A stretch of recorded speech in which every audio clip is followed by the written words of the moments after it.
This is Reimagining Higher Education, your go-to podcast with remarkable education leaders. Well, hello, everybody. Welcome. I know that there are a few hundred people attending to this live in virtual person webcast, and our theme is Forging a Path to Student Wellbeing, and this is a webcast sponsored by Studiosity. We've been doing a number of these in order to gauge really what's going on at our campuses over the last few years and currently on this topic, which is pressing more and more. And I should introduce myself. I'm Noreen Golfman. I'm on the Canadian Advisory Board of Studiosity, and it's a pleasure to be here to welcome some experts, people who are at the coalface on their campuses, 3 campuses in Canada, who will help us forge a path to student well-being, and very keen to hear what they have to say. I should, before I ask them to introduce themselves, just say that I'm located in St. John's, Newfoundland. I'm a former provost and vice president academic at Memorial University, and often say that I'm a recovering senior leader, but anybody who is a senior leader knows exactly what I'm talking about. So it's great to see you all here. It's afternoon my time, morning for some of you, depending on what coast you're on. And I'm just going to go around in the order of how I see people on my screen. And I'll ask you first, Dr. Carry, to introduce yourself. Good morning, everyone. It's a pleasure to be here today. And Noreen, thank you so much for the introduction and getting us started. My name is Ainsley Carry, and I serve as the Vice President for Students at the University of British Columbia in Vancouver, Canada. Before my time at University of British Columbia, I served at a number of institutions in the United States, earned my bachelor's, master's, and doctorate at the University of Florida, and then worked throughout the United States before coming north of the border here in Canada. Prior to my role at UBC, I was the Vice President for Students at Auburn University in Alabama and held the same role at the University of Southern California in Los Angeles. One of the perspectives that I look forward to sharing today about the public health mission and about the work that we're trying to do in higher education is really thinking about this work as part of a public health effort. We often take individual healthcare circumstances and we focus on that individual challenge, but we don't step back far enough to examine the public health implications and the root cause of the challenges students may be facing on our campus.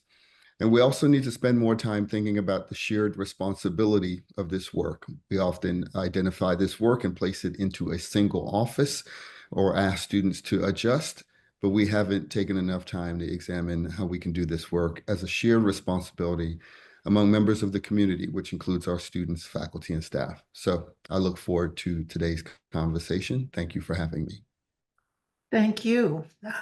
Fascinating. You've already given us some potential topics here to pursue very much. Andrea, over to you. Good day, everyone. It's really a thrill to be part of this hour, and thank you for having me. My name is Andrea Levinson. I use she, her pronouns. I'm a psychiatrist, and my role at the University of Toronto is I'm the Director of Psychiatric Care at our Health and Wellness Centre. I also am a staff psychiatrist and serve as Student Mental Health Liaison at CAMH, our tertiary hospital, the Centre for Addiction and Mental Health. And in my role, I am very much a frontline provider. I oversee psychiatric services on campus. I also support the larger community around issues pertaining to higher risk mental health concerns. And in the past few years, I did serve as clinical lead for the university's student mental health redesign, which we embarked on, redesigning our services across our 3 campuses, introducing a new model of care to promote really easy access and easy navigation of supports. And it's really a joy to be here. I'm looking forward to our discussion. Thank you. Thank you. And over to you, Dr. Ann Duffy. Hi, everyone. I'm Dr. Duffy. I'm an academic psychiatrist, and that means I'm both a clinician and a clinical researcher. I'm a professor of psychiatry at Queen's University and also a visiting professor at the University of Oxford in the UK. And I fully agree with Ainsley in his view that this is a public health issue, as well as for a number of students also, of course, a clinical care issue. And when we say public health, what we're really talking about there is the increase in common mental disorders in young people generally and globally is now a recognized public health crisis. So it's not just on the university campuses, it's young people in general.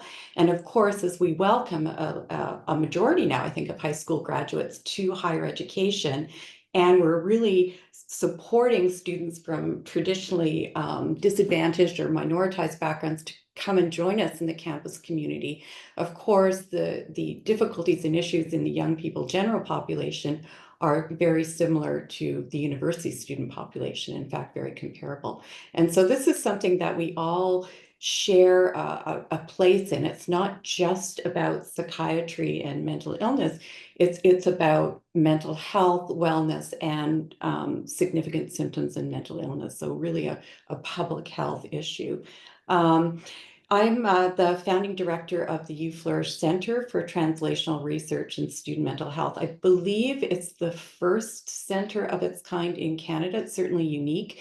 And that was really thanks to philanthropic foundations like Rossi Family Foundation, McCall McBain Foundation, and the Mott Gainsland Foundation, who really saw that there was underfunding in this area, and that we were successful in getting term grants to try to understand what the burden of illness was, what students need, where we're falling short, where we could do better, where we're doing great and should continue to do those things.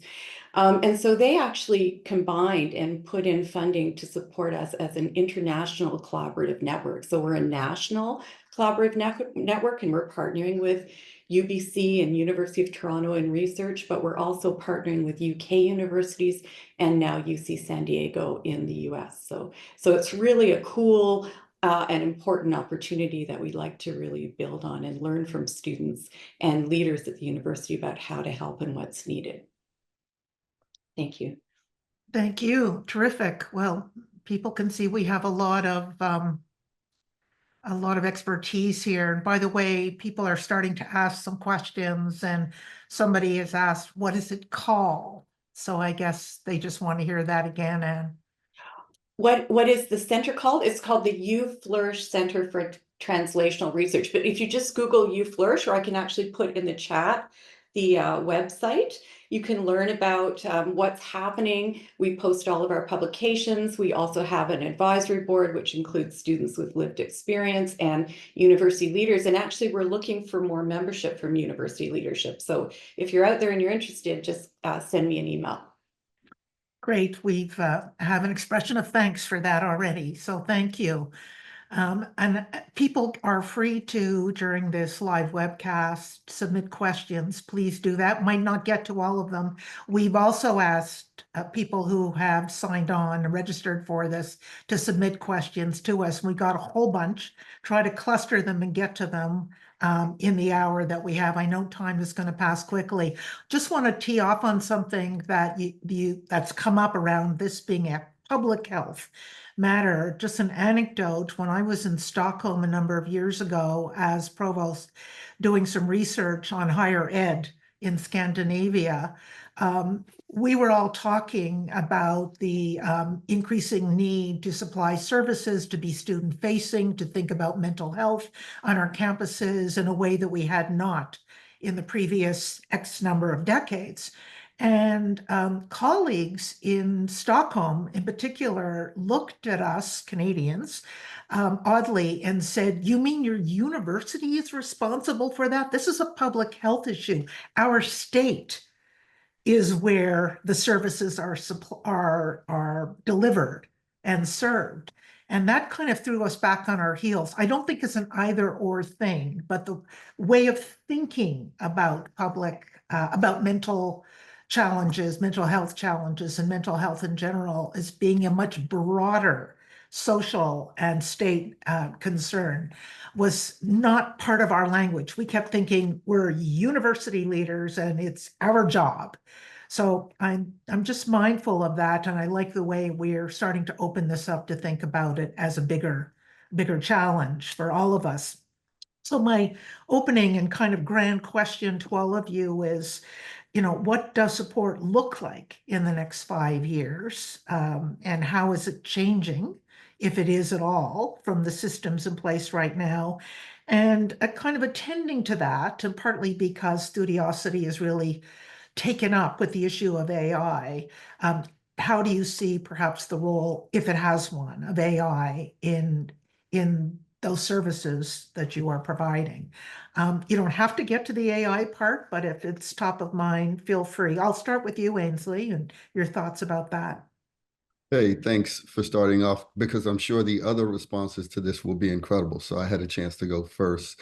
And now, in order to talk about trends moving forward, we should take a minute to talk about some history here and talk about the trends that were of the past that we now are currently in the world of, and we're moving forward. You might remember when universities were kind of first born, their focus was character development and helping young adults adulting, and the Enlightenment period came along, and then universities moved in the early 20th century to really grabbing onto leadership development and career development. Now we are seeing universities in a position where they are at the center point of matters relating to social justice and global impact, because our universities are no longer local institution. You used to go to your university in your small college town, and that remained your home. Now students travel from all over the world to attend different universities. And even if you stay in your local hometown university, chances are you're communicating with a scholar or reviewing research that's happening on the other side of the world. So universities and students, faculty, and staff are global participants in an economy now. So what are the trends that are necessary to support a global learning environment and a global teaching environment? Well, we're seeing students arrive on our campus with much more sensitivity towards issues of equity, diversity, and inclusion as they think about their own positionality in life, their own privileges, and then they see what's happening in the rest of the world. There's a need to think about the EDI implications here. Students are arriving on campus needing much more support from the university with regard to trauma-informed care.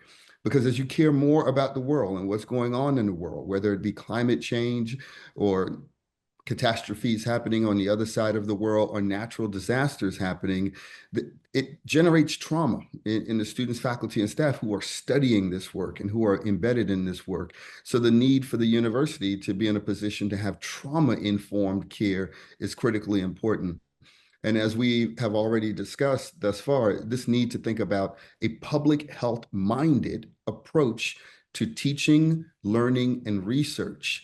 In addition to what we're trying to do in all of the various subjects, having a public health minded approach to our work is critical. And it's not about popping up a student health center or adding more counselors in your counseling center. It's about reviewing every aspect of the university's curriculum, including our policies and procedures, how we assign rooms, how we determine dining locations, how we make decisions about the curriculum, and how many units required in any degree program. When we step back and take a public health approach to what we have designed as a university, I could imagine we will revisit what has been in place for 150 plus years, and have a real different look at the work that we're doing at universities. So with regard to the answer about supports for the future, it has to take on an EDI lens, a trauma-informed approach, and it has to be a public health-minded strategy to move forward. With regard to artificial intelligence, I think the main question for me is, what are students interested in with regard to AI? Too often, we've developed a solution using a brand new technology, and that population of students, they're saying, I'm not ready for that.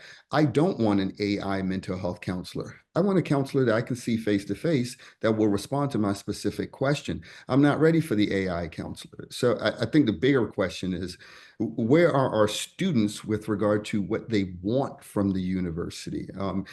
And I want to separate AI from student services and AI in the classroom. That's a teaching and learning is a different world. I do think as we think about student services, we have to stop and ask students, what are your expectations and what are your hopes and what would you interact with as a student seeking mental health care, academic advising, et cetera, et cetera. That ends my response. Well, that's good. Can I add on to that? I would endorse everything you said 100%, Ainsley, and thanks for such a fulsome kind of response to that. I would just add what Ainsley is talking about is compassionate campus, and that's kind of the buzzword encapsulating. It's not just about the individual student and we're having more diversity, more international students coming with very varied backgrounds and themselves perhaps experiencing trauma. And so coming to the university campus with very different degrees of readiness and different backgrounds and different early adversities. But the other thing is the emphasis, as Ainsley points out, is not just on the individual student and what resources can they reach out for. It's how are we as an inclusive, welcoming learning community, sort of how are we communicating? What about our pedagogy? How are we instilling that kind of mindfulness in what we're doing, in the way that we're talking to students, the way that we're actually having discourse with each other, and as well as the services that we're developing. And students will tell you, and the data supports that there's a lot to be done in that regard, in terms of how we, for example, how we schedule exams and assignments, like instead of having them all coming at once and then counting for 50% of your mark and all this, like the heavily weighted assignments, the crunch that happens at certain times of the year, when, by the way, those times of the year are timed with higher levels of anxiety and depression and student suicides. Actually, they're timed with examination times in the school year, and there's good data on that. So we as a university can be more mindful about our approach as well. And we've developed, we didn't intend it as an intervention, but talking about digital solutions. So we developed a mental health literacy course with the course development unit at Queen's, who the head of it, Michael Adams, immediately got it. Like, he was on board and we had a champion, and he put all of his learning strategists and specialists, because who build these things, and I did the content, and then we collaborated with UK collaborators to really beef up the content. And it is the most popular course. It's sold out every time. And it reduces, we have some data to show that it actually reduces anxiety and depressive symptoms, although we didn't anticipate it as an intervention. It was an educational offering and students get credit as an interdisciplinary elective. And it sort of teaches students about, what do we mean by well-being mental health? What do we mean about compassionate campus? What do we mean about being welcoming and open? And how can we help students talk to other students? And how do we move from empathy to being an ally into action, signposting colleagues to certain things. So that's how we kind of engage the whole community. And so that's an example of using digital resources that are very little cost, actually, once it's built, and have had major benefit. And we're just putting in a bid, and I'm hoping that the U of T and UBC will join us in this. And we're putting in a bid to the Wellcome Trust to accelerate and enhance care. It doesn't replace face-to-face care, and you're quite right, Ainsley. Students want to see people in person, but what students want is they want a single digital entry portal. What are the services? I want one place to go, and I want that to be online. And then I want a rationalized, and then we have a smart recommendation engine based on personalized data to say, hey, you know what? Based on what you've told us, we think this might be up your street, or this might be important for you to know about, or this might be something supportive. And then some digital solutions that can be used together in counseling and together in primary care. And so that can really build capacity and reduce burden on services, and also engage students to be proactive. So those are some of the things happening in the space. Great. Andrea? I'll just add just a brief few points, because I agree with all that Ainsley and Anne have shared. I think we're dealing, particularly in the sort of service area of mental health, we're dealing with the need to scope up. We are under-resourced in terms of human providers, but AI and digital provision is not going to replace human providers, but thinking about the augmenting aspect of AI, thinking about what we did in the terms of a crisis in the pandemic, where we just, transformed our care delivery in terms of virtual care delivery within a week. And we had barriers where we felt we couldn't do that. I think the data is out in terms of, the utility of things like chatbots, et cetera. There does seem to be specific populations. The more narrow you can define the cohort, the area, the actual utility of the AI in service delivery. So often it can have an educational forum. As Anne pointed out, often young people like to kind of look at things asynchronously and then bring it to their live session with their counselor or with their doctor, etc. We do have at University of Toronto, we have a chatbot that started off, it's called Navi. It started off purely being a mental health chatbot. And in the last 18 months, it's been expanded to all areas of questioning. And actually student engagement has increased exponentially with that expansion, which is very interesting. So it's a wonderful area, but we have to be mindful. We have to be mindful of data security issues, data privacy issues. And as long as we are mindful and we work together on this and embrace it and engage in it, there's tremendous potential. Interesting. Andrea, just to follow up, what would you say are the big challenges that students are coming to you with? I mean, it's easy to say, work-life balance, exam pressure, but how are you seeing, I guess, the key or the top sort of pressures, and how are they expressed? I think the top pressures, as we're seeing it clinically and in the literature that we do have, I think academic pressure and workload is definitely up there. From our most recent surveys, 60 to 70% of our Canadian students feel overwhelmed. They report that as their own particular experience. Financial pressures are greater than ever. I think about 70% of our student cohort in post-secondary across the nation work part-time and need to work to fund themselves. A biggie is social isolation and loneliness, the feeling of being very alone and very disconnected, and not knowing how to engage or having the ability to engage in relational work on campus due to a whole host of factors. Technology overload, digital fatigue. So those would be some of the biggies that students are sharing. And of course, similar to the themes that Ainsley had mentioned, students bring their own cultural background, their own lived experience. We are educating in a global manner. There's a tremendous amount of trauma, intergenerational childhood trauma. And as a student is transitioning into the post-secondary environment, often at that transitional youth time, that is part of their narrative that they're bringing and needing a tremendous amount of support. Yeah. Ainsley, you'd want to add to that? Sure. I think the basics have been covered. One, the only addition I would make to that, I'd call it basic life services, largely around issues of affordability. So housing, food, transportation, childcare. I remember when I started this work in the late 80s, early 90s, we were talking about student engagement. That was the focus, making sure students found ways to get involved in campus because of the priorities around getting engaged within the first 6 to 8 weeks. It was a key to student retention and graduation, and those were critically important for universities.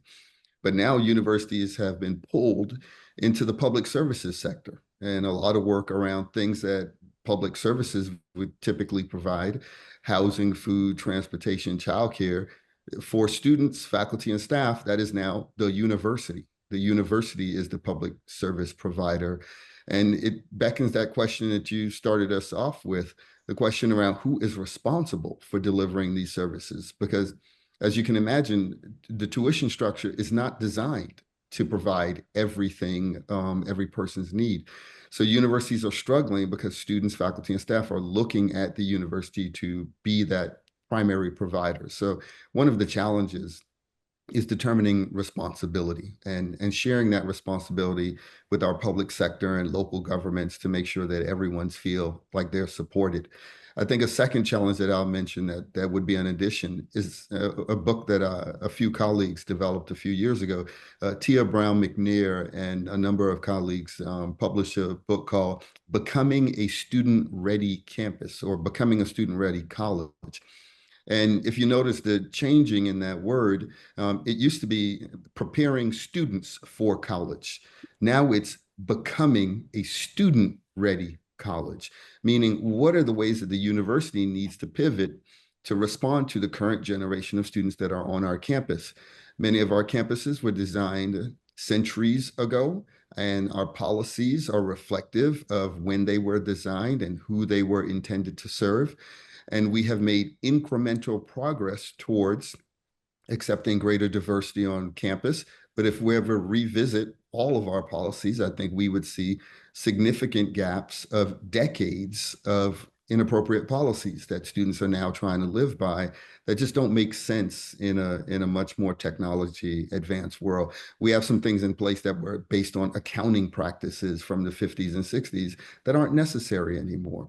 So I think it's time for universities. One of the biggest challenges will be universities finding out how to pivot, how to turn the ship in the direction of the generation that's on our campus right now.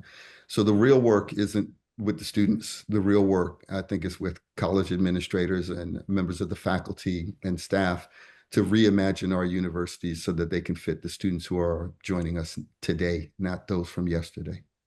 I would Yeah, just add, if I yeah, may, yeah. just quickly onto that. I totally agree with that student-ready campuses idea, because where we fall down is, I think, a lot of times, which is so fixable, is reviewing these kinds of policies and processes. Because if we think about students coming to university, the message to students is you're adults now and your parents are over here. Well, that's just not true.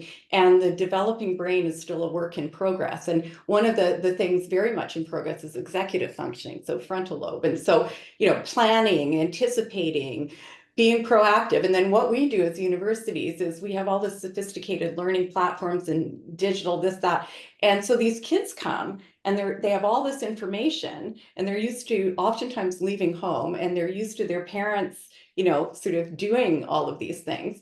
And then it gets put to the side. And so then all of a sudden they're reacting rather than being proactive. They get, if there's any troubles, then it's amazing how many students will tell me they don't know where to go, or they don't know the processes, and yet, it's all in orientation and everything, but they're just throwing all this information all at once. And the other thing is we're expecting them to navigate it. And it was interesting. I got asked to review the 3 main services at Trinity College Dublin recently, which is a huge honor. And actually they're doing a great job. And their question wasn't review our individual counseling service, college health, and abilities service. Their question was, can you review gaps and where we can build synergies? Can you suggest ways that the student journey through our services is more seamless? That was the question and I thought, wow, like awesome. And so that's, I think that kind of work is more what we could do in our roles, is looking for gaps, like Ainsley says, but also looking to have a more joined up, cohesive system for students to navigate through, and to make that somehow more accessible, because that's what I hear from students a lot. And especially here we are with trying to support students, say, with certain needs, and then we throw this very complicated mix of steps at them, and it's really not very helpful. Oh, are you muted? I think you're muted, Dorothy. I am, sorry. Yeah. My door was ringing, this is live. Life is happening somewhere in my house. A question has just popped up that I think is timely in view of what we're talking about, because we're talking about listening to students and attending to students and being student-centered. But somebody has asked, are we also doing the education needed for faculty who are teaching our students? We continue to see faculty expecting students to go through their educational experience in the way they did 2 or more decades ago, not recognizing how the world and youth has changed. And of course, that's a big question. And I can imagine that that's a difficult one to answer in some ways. But Anne, what do you think? Well, I'm going to give you another Trinity. I learned a lot from Trinity College, I'll tell you. Another thing I loved when I was at Trinity College, now everyone has their challenges, but one thing that they're interestingly doing well, but they haven't actually systematically evaluated it. So that's where I was interested. But one thing they're doing well is any incoming first-year student is assigned, I was telling Ainsley this, is assigned to a faculty mentor. And the faculty mentor is not an academic mentor. The faculty mentor is meant to be a first contact person to be there for the student, whatever their concerns are. So it might be academic, it might be personal, I broke up with my boyfriend, whatever. It might be, you know, my parents split up. It might be I'm out of a house. Like I don't have a house nearby. I don't have anywhere to live. Whatever it is, the mentor is supported by the university. And so anybody who steps forward to be a faculty mentor, and they're very clear, you are not a clinician, you are not meant to be, but that is really viewed very positively by the university. So it's a real kind of feather in your cap if you're a faculty member. And you get proper support and training. So you get support from academic services, you get support from student wellness services, support from, so you are really knowledgeable about what's happening on your campus. And you're the first contact person. And when you pick up the phone or send an email to one of those services, they respond because everyone's bought into this support, onboarding students into the university, into a collective campus. And so what happens is they also get student marks. And so if a student starts to slide, they'll reach out to that student and say, hey, you know what, looks like you're having some troubles. How about we meet? Let's go for coffee. Let's talk about this. So it's proactive. And I think that's one way of sort of really making sure that faculty get support and are supported as to how to reach out and talk to students and not feel responsible to be a clinician and understand what the resources are and what their procedures are of their university so that everyone's on the same page. But faculty have to volunteer to do this, obviously. My understanding is that currently faculty volunteer. There is a senior lead tutor who takes that job on for a period of time because that's more of a full-time commitment. Yeah, so it's faculty stepping forward and it's been there for hundreds of years. Wow. Hey, Noreen, can Andrea, I? or first Andrea, I'll come to you, Ainsley. Sure. Just to add, locally at McMaster in Hamilton, colleague Catherine Mann has developed a wonderful, innovative faculty training and development program called Professor Hippo.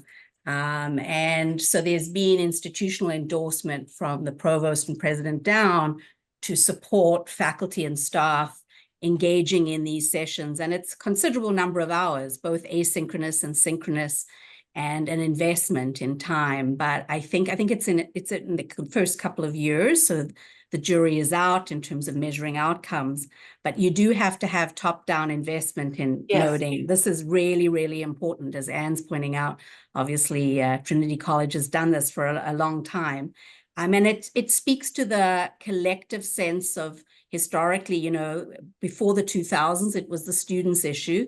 Maybe between 2000 and 2020, it was seen as a sort of collaboration.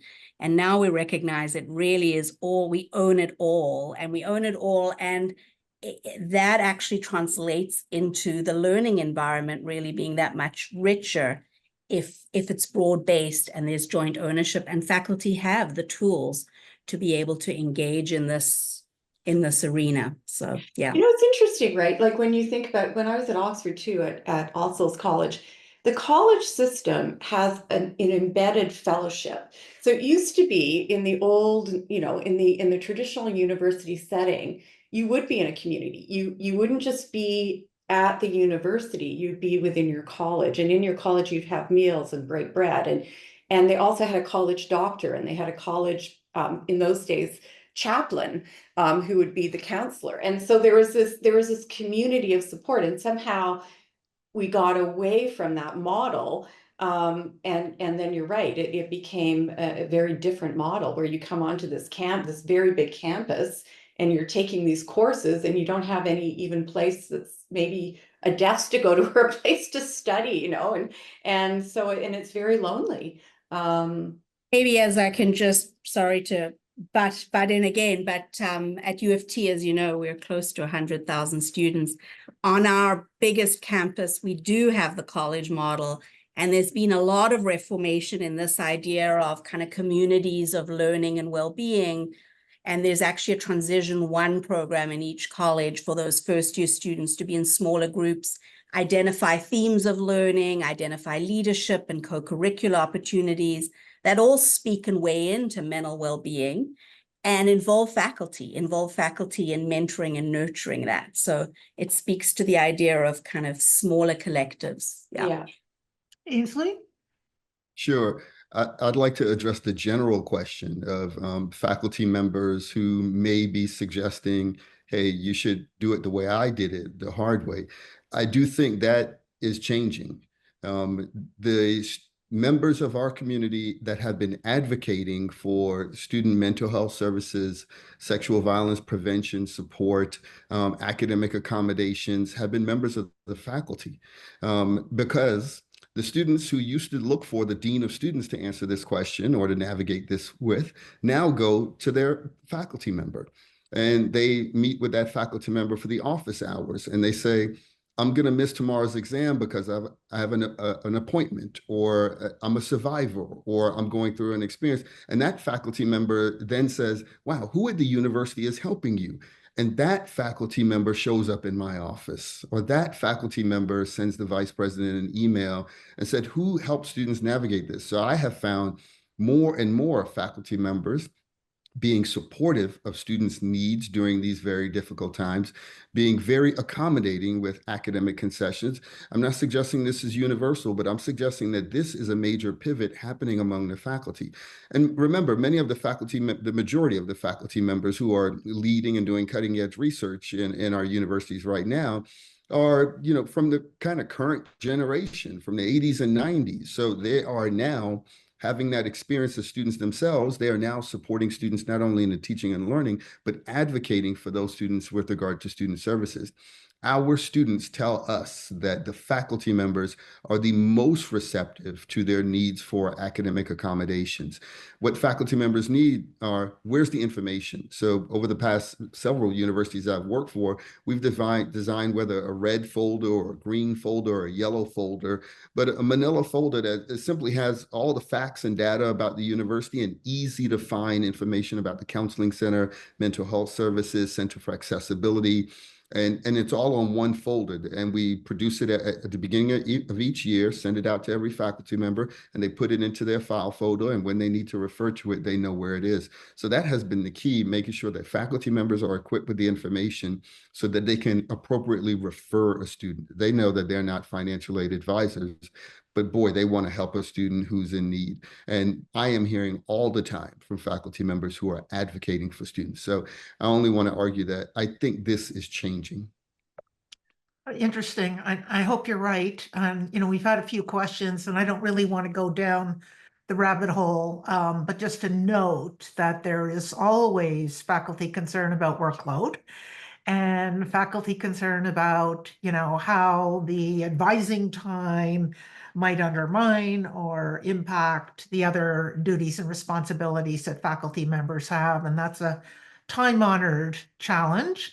But if the culture, I can say sort of optimistically, is changing, perhaps people don't see it as an extra thing to do, but part of the normal fabric of teaching and learning and serving one's collective, I think that's community. exactly right. I think that was my observation at Trinity. It's part of the culture there. It's part of, you're joining up fraternity. This is what we believe in, and Yeah. so that, and I do agree with Ainsley. It is changing, but I also agree that I think giving faculty the information is key so that they don't feel left out on a limb, and having the services be responsive, not only the health services, but the academic services be responsive to faculty who are advocating and reaching out on behalf of students. I think that's really important.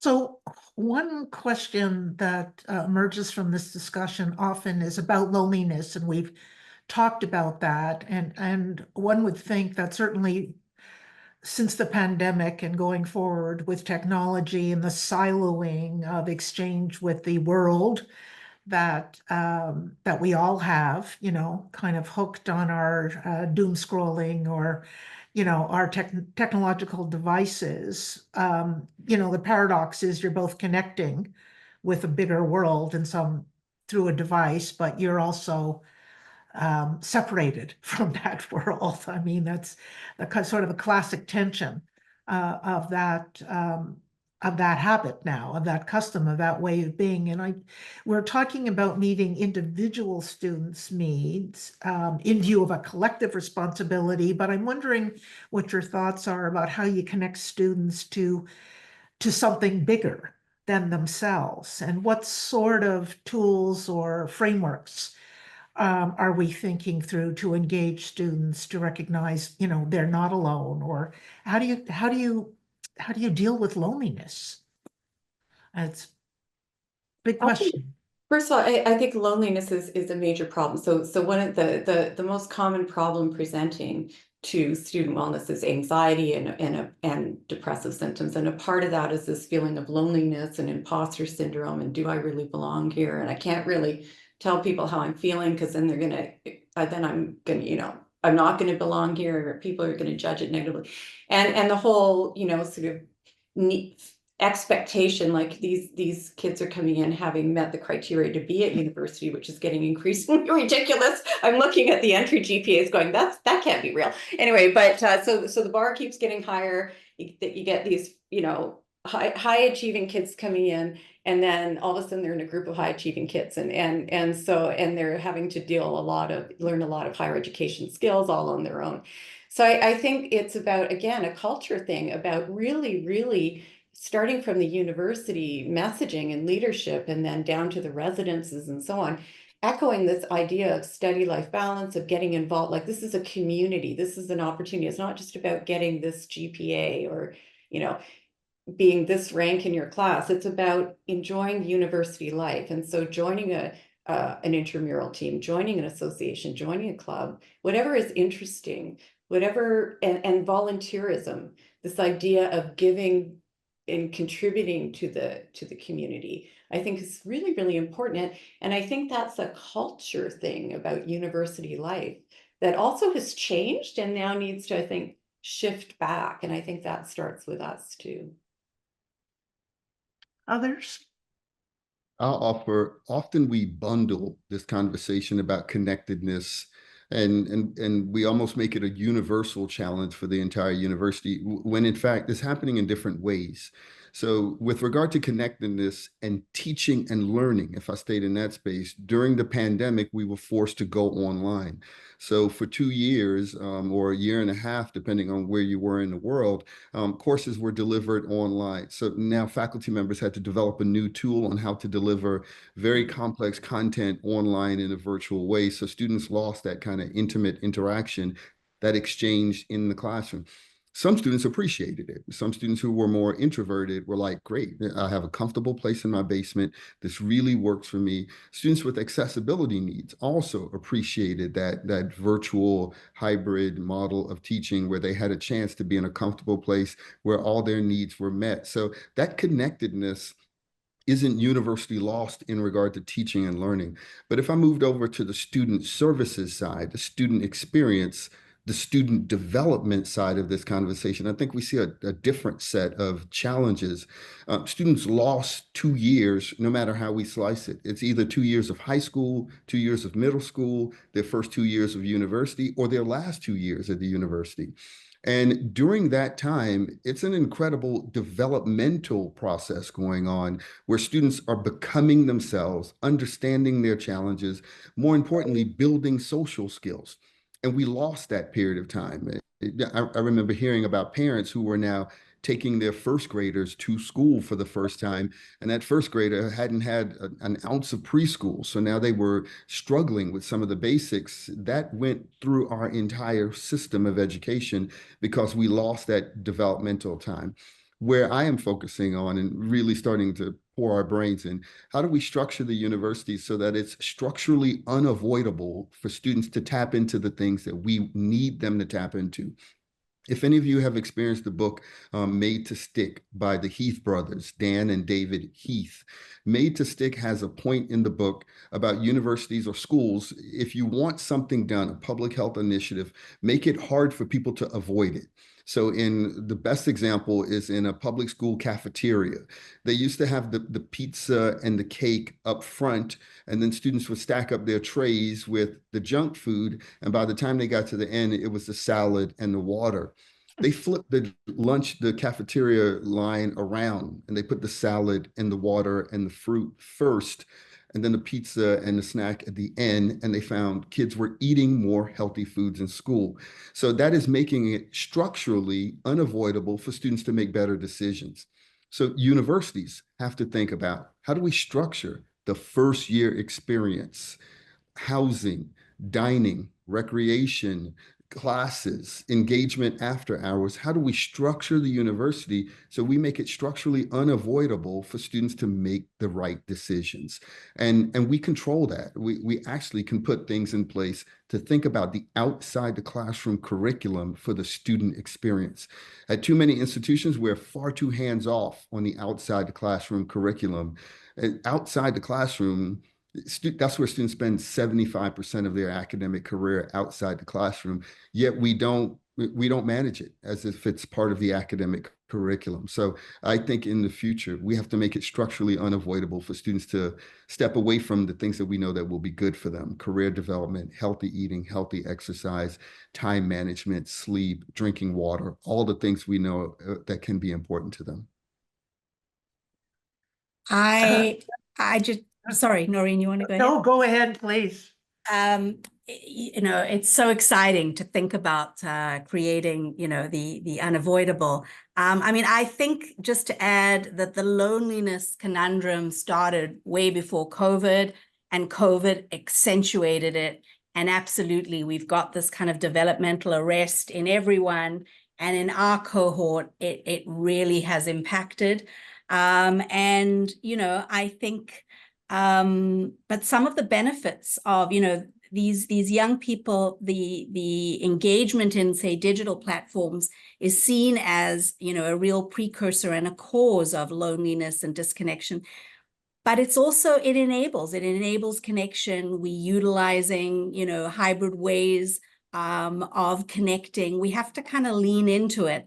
I'm not so sure we can create a full sort of brick and mortar structural entity where someone can't avoid, but I think you're meaning it more, Ainsley, in a metaphorical sense, because, this is our conundrum. We have a campus where so much is going on beyond the kind of physicality, beyond the health and wellness center. And how do we actually elicit that connectedness and that sense of community with so many complex variables? My brain hurts at thinking about it. Well, I don't know. I was just thinking, here's a sort of concrete example, but I was just thinking, I agree totally with Ainsley. And I think it should be part of like pedagogy. Like, if you're learning about health and well-being, if you're in health sciences, maybe you should do something in the field. Like, you should join something. If you're learning about art history, join something, join an art history. So instead of just these graded assignments that, write this test, write this paper, how about doing something?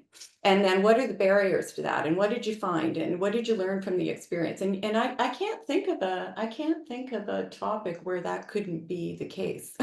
So I think it's about, sure, and I'm looking at some of the chat, that's, of course, we're not disempowering students. We're not suggesting that students shouldn't grow up and shouldn't take incremental responsibility for these things. But we could also provide structure that would reinforce that. And that was the whole idea behind the mental health literacy course, which sounds so boring, but we are sold out every time because students are getting a credit for it. We put it through the curriculum committee. It's an accredited interdisciplinary course. Students love it. We've had thousands of students through it, and touch wood, we haven't had any complaints, but we keep getting positive feedback. And it's because students are able to take the time to take it because it's accredited. It's a structured course in the curriculum. So I think we have to be mindful about how we're building the kind of especially first year experience. I agree. So we've got about 10 minutes, and I really should bring up a question that we had kind of locked in, and it comes from a Yorkville student who wants to remain anonymous. But this student asks, how can student mental health be a continuous process, not, one and done, not a one-off? And I know that there are, continuing relationships between mentors and advisors and students, but I think this speaks to the bigger picture that we're talking about here, about supports and structural change and community responsibility. But it's obviously coming from a place from somebody who thinks, you go get help and then you're supposed to be cured or done or less anxious. Or any thoughts about that and what you see happening on your campuses or elsewhere about that continuous process? Andrea? Yeah, I'll jump in first and sort of focus in on the individual level. I think traditionally on campuses, I mean, we're thinking now mental health and mental well-being being way beyond the health services and the counseling services. But within those services, there were traditionally lots of silos due to mental health stigma. There would be counseling services separate from health. There would be quotas of appointments where you could get 10, and this is in many universities and colleges, 10 sessions across your lifespan of learning, and, one size fits all. And I think all of our institutions have done a lot of work on thinking about health and mental health integratively. So whoever you see, be it a family physician, a nurse, a mental health provider, a counselor, a psychiatrist, they're going to tap into where you're at. We acknowledge that young people, particularly in their transitional youth years, need support when they need it. So there's an immediacy, there's an access piece.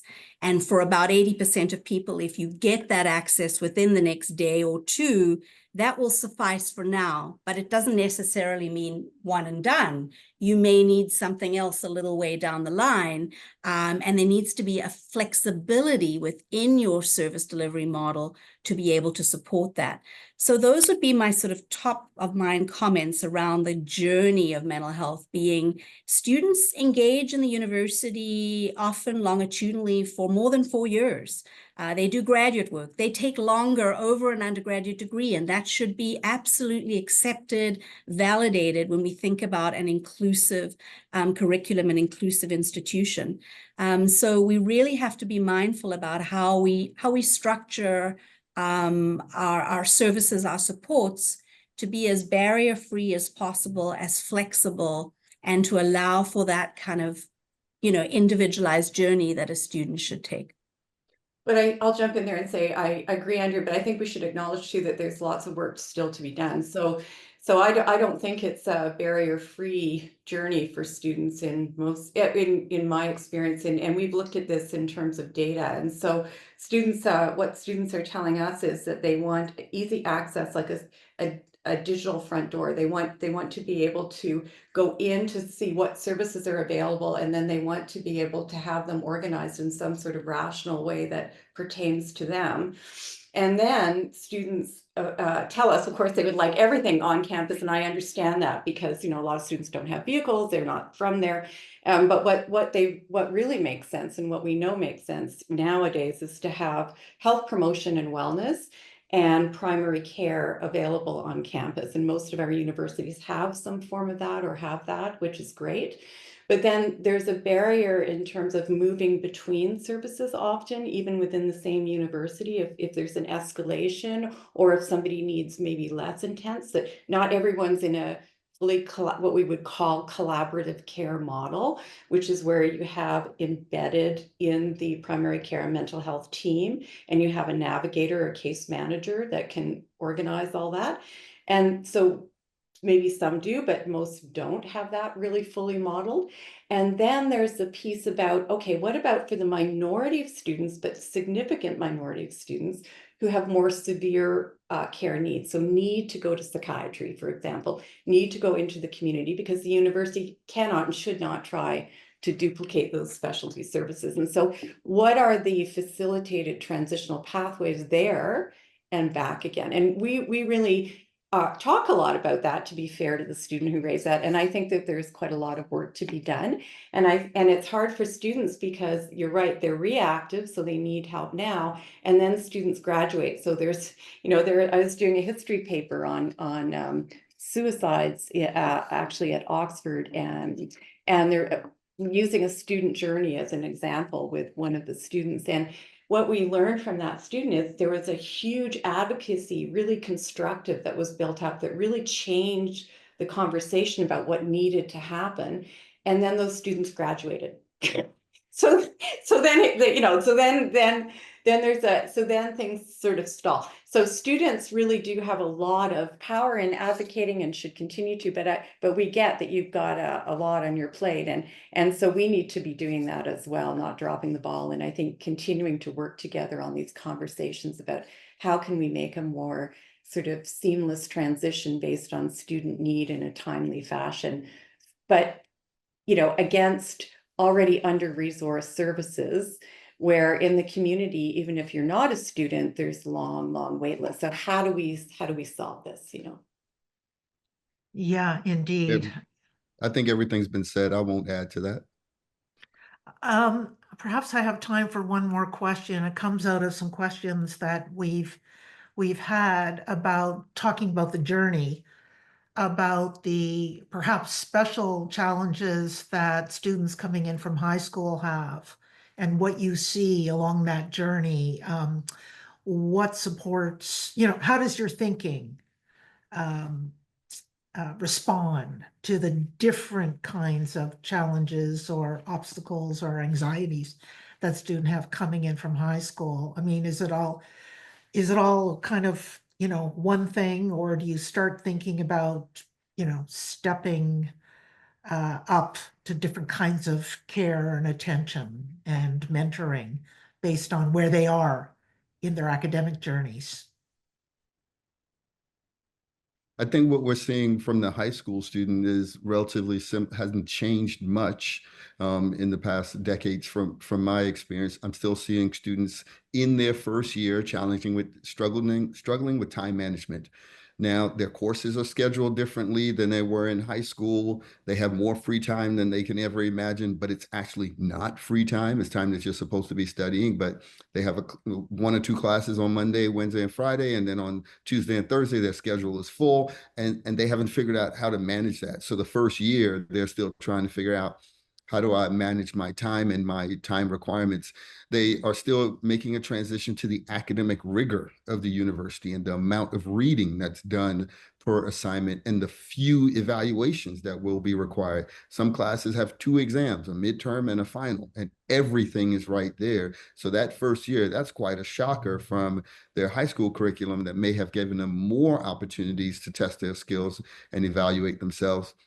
One of the maybe not surprising, I have a teenage daughter myself, but sleep and water and eating right, still first year challenges. And it's simply being 17 or 18 and showing up in a university without the structure of your parents around you. I think that's critically important, or care providers. So all of the things that used to keep them grounded and connected are gone when they arrive on a university campus, and they have to rebuild those connective tissues to the people around them that help them feel stable. And that takes some time. And that's why I hope that we can think about the first year experience more critically and provide students a little more grace in the first year to make the first year mistakes that all of us made, and our universities were gracious to us. I agree. And I'll just add that, students are also very influenced at that age. And it's a neurocognitive thing about peer acceptance and peer, what their peers are doing. And here they are, they have to come in, they have to make new friends. They're trying to keep their existing friends, but they're making new friends. And then there's peer pressure to do things like we know in first year, like binge drink, use cannabis.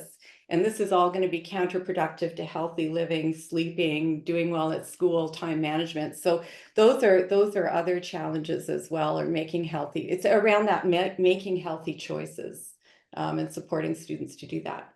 Another area that has shifted, I'd say, in the last 10 to 15 years is a good news story in the number of students entering post-secondary with pre-identified mental health challenges. So that's sort of due to early intervention in the secondary school system.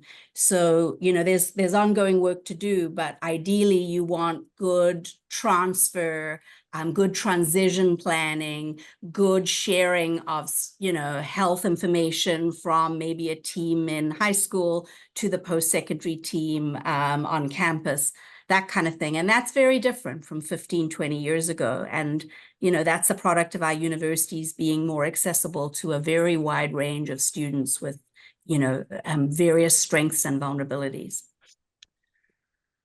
Terrific. Well, I'm going to have to end it.